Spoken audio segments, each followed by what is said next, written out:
Cognitive development. What is it and why is it important?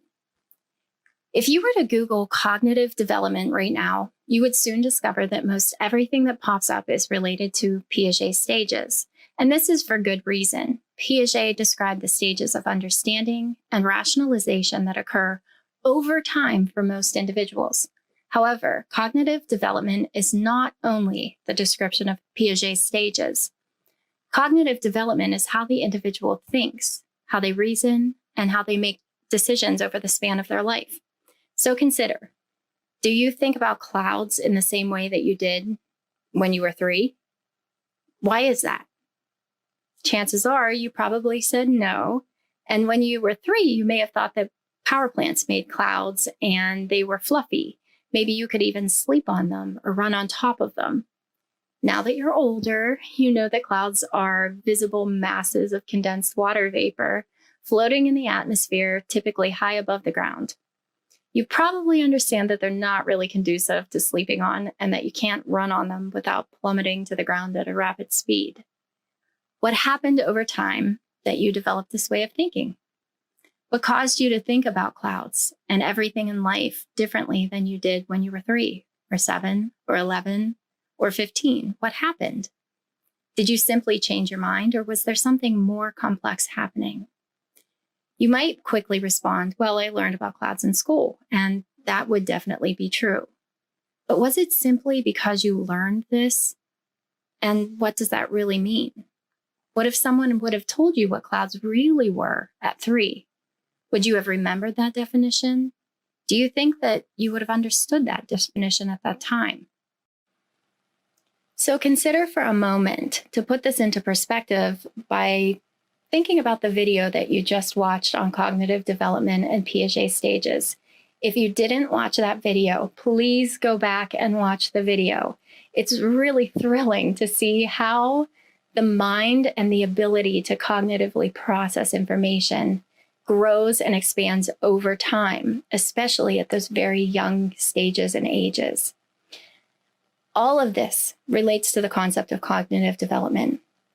Cognitive development entails that as we grow, we not only hear more intricate definitions and concepts, but that we're actually able to understand, conceptualize, rationalize, and then do things with that information, such as explaining, applying, creating, and etc. Cognitive development is a long process of not only thinking, reasoning, and making decisions, but it also has to do with our brain and the way in which we create those neural connections and form more complex ways of relating to and understanding information. As you reviewed the stages of Piaget and observed them in the video, if you didn't have a true understanding of cognitive development, you might have found yourself saying, "What is wrong with those kids? Don't they know that they watch the same amount of water be poured into the cup? How could a child think it's fair to break a cracker and then, having seen somebody else have 2 crackers, that would even possibly be even?" And this is why an understanding of cognitive development is so very important in education.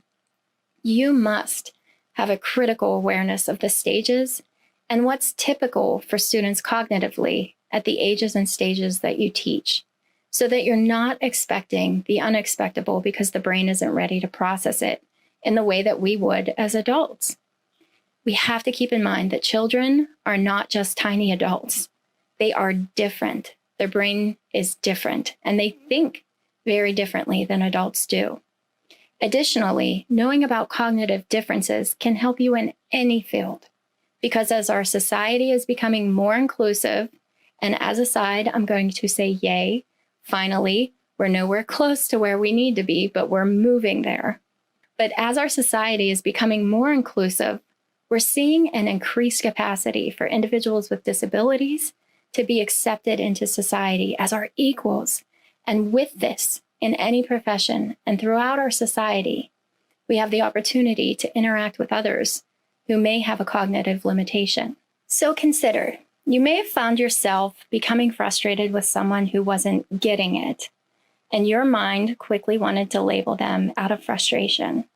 And hopefully after this, you're going to change that line of thinking.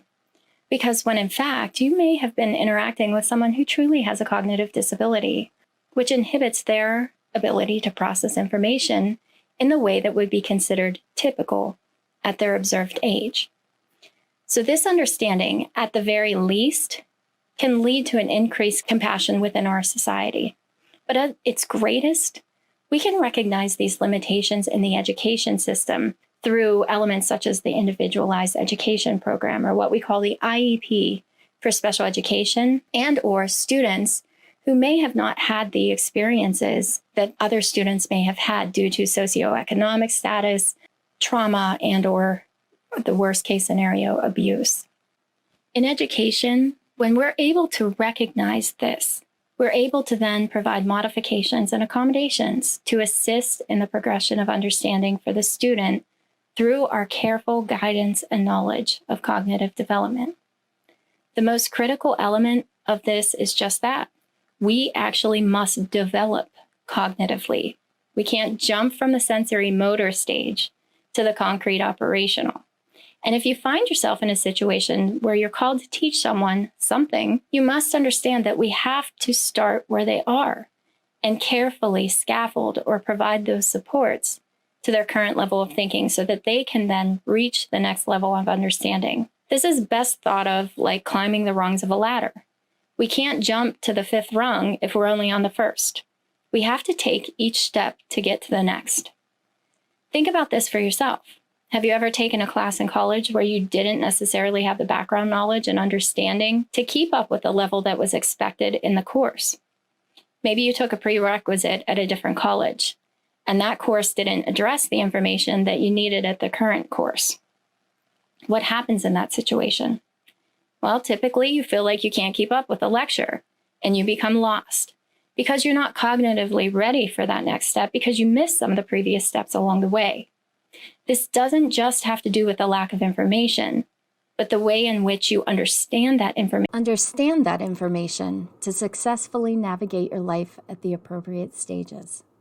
Thanks for watching.